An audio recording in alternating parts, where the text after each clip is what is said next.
Hai semuanya, balik lagi bareng aku, Sylvia Megavania di Rumah Multimedia Official Channel.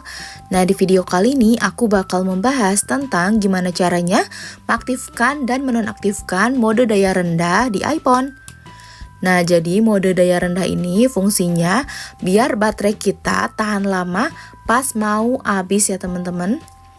Oke, cara mengaktifkannya seperti ini. Kita bisa masuk ke pengaturan. Terus di sini pilih baterai.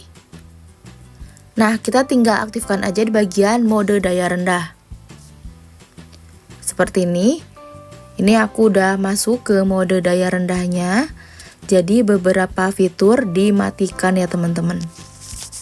Biar baterainya lebih tahan lama pas mau habis.